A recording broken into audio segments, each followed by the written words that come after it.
Hi, I'm Christy Simpson, and welcome to Ask Christy. This last week I spoke at the National Worship Leader Conference in San Jose, California, and I was teaching on children's choirs that grow worshipers for life, and I wanted to show you a few clips from that. So first of all, I just want to touch on what we can teach our kids. Let's teach them about what worship is not, because they'll glean everything from us, of course. So my children have decided that they want to love coffee because they see that I love coffee. So they pretend they have coffee, they do all these things. You know, I never told them to do that. It's because they know I love coffee, that it's an important thing to me. So in the same way, whatever we think about worship is going to be passed on to our children. Worship is not about evangelism. That makes worship a tool to accomplish something when worship in itself is the end. Worship is to worship and adore God. Church congregation was transformed into an audience, changing proclamation into performance and worship into entertainment. So it's not about evangelism, it's not about us. Worship as self-help, narcissism in worship, right? So many times, because of our culture and the way we are, and because God does bless us in worship many times, we think that that is the purpose, for it to bless me. Marvadon says, somewhere in the last few centuries, the attitude of churchgoers changed in their view of worship. People began attending worship to receive a blessing rather than to make an offering. Which I know, I was just like, make an offering, oh my gosh.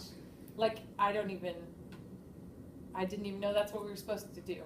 Go make an offering, you know, and you don't know that. And certainly our children won't know that if we're not talking about it.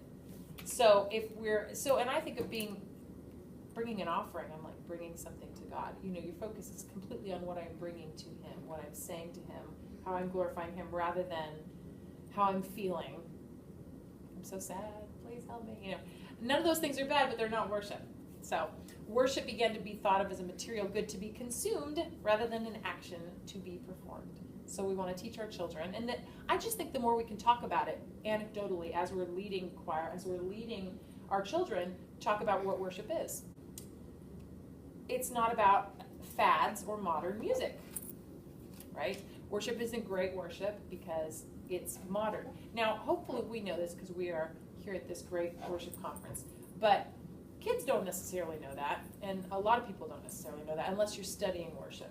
They think because you got the latest modern music, that must be good worship because it brings you into God's house. It has nothing to do with that. Marv Don says the problem with targeting fads of an age group, which has been big in the church, you know, if you want to get 20-year-old males, pick the kind of music they like. And that's music. We're not really talking about worship, but it's all gotten bundled up. The problem with targeting is that the object being considered and studied is a consumer and not God. So we're spending our time thinking about them and not our time thinking about God. And when I heard that, it was like, wow, that's crazy. We study more what the consumers fancy than what is right about God.